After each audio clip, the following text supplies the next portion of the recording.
Hi everyone, Aaron here for Zollotech, and this is the new Samsung Galaxy S25 Ultra. I thought we'd unbox it, take a first look, set it up, and see what it's all about. Now this comes in at the same price as last year, with $1299.99 being the starting price, going up to $1,659.99. That's if you don't trade in a different phone or get a deal. It starts at $256, goes to 512 gigabytes or 1 terabyte for the storage options, the same as last year.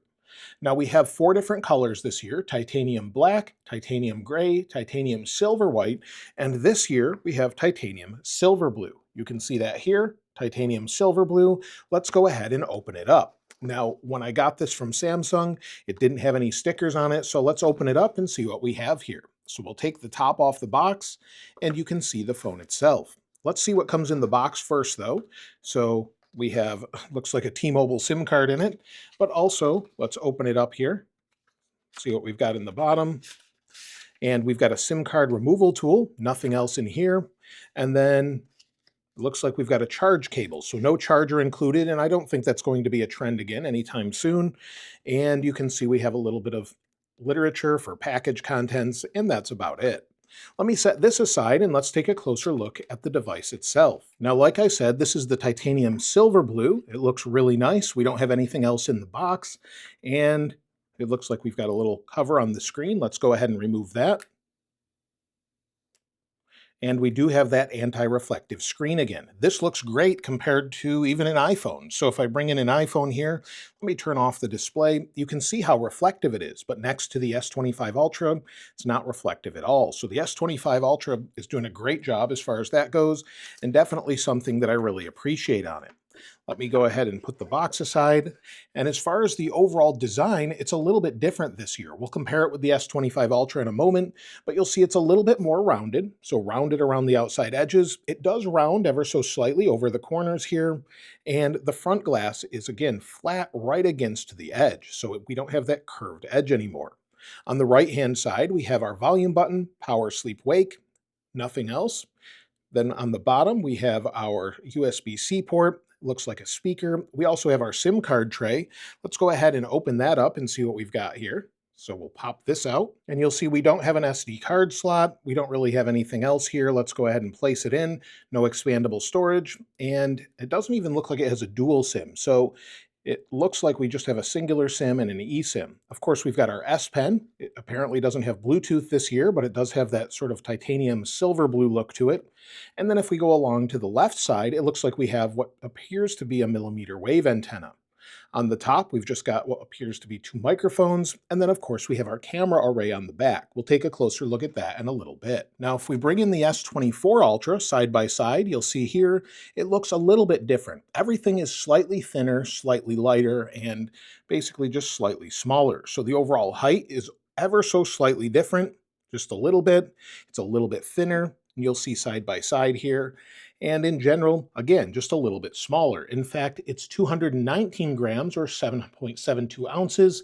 And as far as the thickness, it's 8.2 millimeters instead of 8.6. So you can see the camera array is even a little bit different here on the back. So the cameras look a little bit different, and overall, pretty good. But I actually like the new design, how you can keep it in your hands a little bit easier with the flattened edges.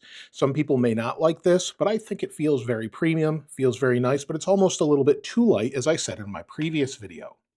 Now, if you've got the new S25 Ultra, you want to keep it safe from drops and scratches. Today's sponsor, Taurus, has the perfect solution with their O-Stand 360 spin case. Taurus is the original creator of the O-shaped stand case, and the O-Stand 360 spin case not only has a built-in stand, but the stand is adjustable, allowing for portrait or landscape orientation and a 4 to 90 degree precision position. The ring on the back is not only a stand, but is also MagSafe compatible with Qi 2 wireless chargers and provides a ring grip as well, but also includes an anti-magnetic plate and does not affect the S Pen. I like using their cases for travel, so you always just have a stand with you when you're on the go. The curved back and rounded corners make the case comfortable in the hand if you don't like the squared off edges as much, and the grainy texture body helps add to grip. Now, if you happen to drop your S25 Ultra, the O-Stand 360 spin case uses TPU plus TPE, and this keeps your S25 Ultra safe and has 18 visible air cushions to protect from impact. The edge is also raised above the display up to 1.5 millimeters to prevent damage to the display. The O-Stand 360 spin case comes in 3 different colors, each offering a different look to match your style preference. Taurus also makes protecting your display easy with their Glasgow screen protector that has 2-step installation that utilizes a simple snap and pull application. The Glasgow X screen protector also features 12-foot shatterproof and anti-scratch protection with edge-to-edge coverage and clarity to keep 100% of your display quality. If you want to keep your S25 Ultra safe and looking great, the O-Stand 360 spin case and Glasgow screen protector offer complete 360-degree protection. Check them out in the description below. Now, when it comes to the display, we have a slightly larger display this year. Let's go ahead and power it on for the first time. We'll wait for it to boot up here. There we go. And it has a 6.9-inch display, same resolution as last year at 3120 by 1440 with 505 pixels per inch. It goes up to 2600 nits, has 120 hertz, that great anti-reflective display, and also it has a smaller bezel this time around. So it's got a little bit thinner bezel, which is really nice as well. You may be able to see that side by side here with the S24 Ultra, so we definitely have a thinner bezel there. And we also have Corning Gorilla Armor 2. It's 29% more resistive to fractures and has improved scratch resistance as well. So of course, we'll try this out, see if it holds up. Hopefully it does. I'm not doing a drop test or anything like that, but in general, it should be a little bit better. When it comes to the specs, we have the Qualcomm Snapdragon Elite, 12 gigs of RAM, and it has a custom chip in partner with Qualcomm. It also has a 40% improved vapor chamber, and that should help with gaming and just overall cooling. It has 5G, Wi-Fi 7, Bluetooth 5.3, and a 5,000 milliamp hour battery, but it should give you an additional hour compared to last year. Now let's go ahead and set it up. So we'll tap Start here. We'll talk about the cameras in a little bit. We can set this up with another device. I'll do that a little bit after, so we'll go ahead and set up manually for now. You can choose a network or skip. We'll skip that. We just want to get to the main screen here. It says getting your phone ready. We already have 5G UC thanks to the SIM card that's in there. And let's go ahead and wait for it to set up. Again, you can copy apps and data. I'll definitely be doing that a little bit later. But again, I'll test this out probably over a period of a week or so and see what it's like. We can sign in with Google. Again, I'm going to skip all of these for now so we can check this out a little bit later. We do have a fingerprint sensor, so we'll do a pin and a fingerprint. We'll just do this password for now, and I'll change that later. 1, 2, 3, 4, 5, 6. There we go. And set up the fingerprint sensor. And we'll try here. There we go. They're usually pretty good here when we set these up. No real issues. There we are. And we'll just leave the one fingerprint for now. Tap Continue. We can set up Google location services or disable that if we want. Tap Accept. And it says getting your phone ready. So again, this may take a moment, so we'll wait here. And then we can sign in with our Samsung account. We'll skip the Samsung account. Again, I'm going to sign into all of these later on when I do a full review. And we also have things such as auto blocker, customization services, personal data intelligence as well. You'll see other states, check your region. And it says choose your display mode, light or dark. We'll go for dark mode, that looks pretty good. And it says you're all set up. So we'll go to the home screen. There we go. We have the new Now brief that shows up right away, and it looks pretty typical of Samsung. If we scroll up here, we have Facebook pre-installed. We have a bunch of other apps that it has to update, and that's pretty typical. Google apps, of course, in a folder. We've got Microsoft apps as well as Samsung apps. Now again, I'll set this up a little bit better in the future here, but I just wanted to show you a quick unboxing. If we go into the settings, let's see what it comes pre-installed with. So if we go to About this phone, and you'll see we have OneUI 7 and Android 15. As far as the cameras are concerned this year, while the front-facing camera is still a 12 megapixel camera, it's going through a bunch of tutorials, but if we spin this around, you'll see that here. We have choose a color tone for your selfies, natural or warm. I prefer natural. That works pretty good. You'll see what that looks like there. And if we go to video, we have some new options, but let's spin the camera around. So here we have a very similar camera layout to what we had last year, but we gained something new. So basically we have a wide main 200 megapixel camera. We also have a telephoto 10 megapixel and periscope zoom 50 megapixel. Then we have a new ultra wide that's 50 megapixel. It also should help with overall macro photography, about 4 times better than before, according to Samsung. And then, of course, we have the typical things we've had before 8K video, but now HDR10. And then also we can customize our own LUT. So if you want to use the pro mode of this, so you'll see here's our different options. So 8K or UHD, you can do 60 frames per second. But if we go into the different modes here, we'll go to our settings.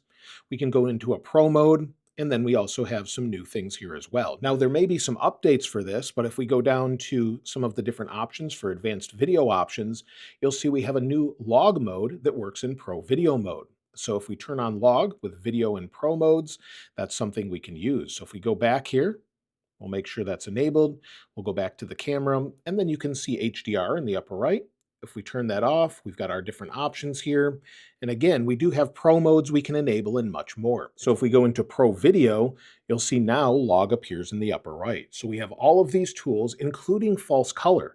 So we can use false color to monitor exposure. You'll see that here. And that really helps when trying to monitor exposure altogether. So as far as lighting and everything else, we have zebra or zebra patterns, depending on what you want to call them, or you can turn them off. Lots of really great features this year. Now within the camera, we also have a couple other new options. So you'll see I have the box behind it. And if we go to this button in the upper right, we can adjust the overall tone. So we have breeze and pulse and crystal and a bunch of other options. We can adjust them individually as well if we want to change the look or just view original. We can adjust the aperture even after the fact as well. So lots of great tools built in, but this year it's all about AI. So there's quite a few different features. So with the Samsung software, we still get the 7 years OS and security updates, and the experience is pretty typical Samsung. So nice and smooth, 120 hertz. But Samsung, again, is focusing heavily on AI. So we have a personal data engine that's actually built into a chipset that learns about you, stays on the device. You can turn it off if you don't want it. And all cloud data is actually end-to-end encrypted. But it learns routines. So this is something I'm going to have to use it for a while. It will learn routines, go into things such as now brief. And when you're using the now brief, it basically will allow you to use this using AI once I'm signed in, and then learns about me and shows me relevant information on the lock screen and there as well. So if we go into it, you'll see we'll have a now brief, maybe with the weather today or in the morning, or maybe something else that I look at regularly, stocks and everything else. And there's something coming a little bit later if you have a Samsung TV with routines where it can actually learn your sleep patterns. So maybe you're using a Galaxy Ring and then you're using it with this, maybe a watch or anything else. You have a TV, some smart home devices, and what it can do is actually learn about you, know that you fell asleep, and then bring the volume down or turn the TV off altogether. Some really great things there. Also, the AI I showed the other day where you could look in a refrigerator with it, and Google Gemini could tell you what you can make based off of the different ingredients you have there. So that was really impressive. You can also use Gemini to learn what's on the screen. It will give you information about other things as well. You can make GIFs or GIFs. It will also give you additional information about what's around you, what's on your screen. And again, you don't have to use any of this, but it's all available and going to be pretty impressive once it's updated. Now, I also forgot one other feature that's in the camera as well. If we go into the camera, tap record on the video. Now we're recording with the video. You'll see the camera HDMI cable overhead so I can see what I'm looking at. But this gives you an idea of what it looks like and sounds like. But if I stop the video, go into it, you can actually adjust things such as the overall audio after the fact. So you'll see it here. We have different options, of course, to create a GIF or GIF. And then if we go into our edit options, we should be able to adjust things such as audio. Erase unwanted sounds with audio eraser. So if we go into this, we can use audio eraser. It uses Galaxy AI. Again, I have to sign in, but we can actually change the background. So one of the examples Samsung gave is you were on the beach recording, you could bring the sound of the waves or wind down and it would bring up your voice. So that's something that's really impressive that I definitely will be testing out. And if it's good enough, maybe I'll just use it for video. But that's pretty much everything new this year with the S25 Ultra, some upgrades to the camera, They do seem like they're pretty good, but again, I'll have to test those a little bit more. And the overall design has changed a bit as well. It's not quite as harsh to hold when you're holding onto it in the corners, definitely a little bit more comfortable to hold, but we have the same great screen, same anti-reflective coating, and much more. Now, if there's anything specific you want to know about the S25 Ultra, let me know in the comments below, and I'll cover that either in a comparison or maybe a review video as well. Of course, if you'd like to get your hands on these wallpapers, I'll link the Samsung S25 Ultra wallpapers in the description below. And of course, if you haven't subscribed already, please subscribe. And if you enjoyed the video, please give it a like. As always, thanks for watching. This is Aaron. I'll see you next time.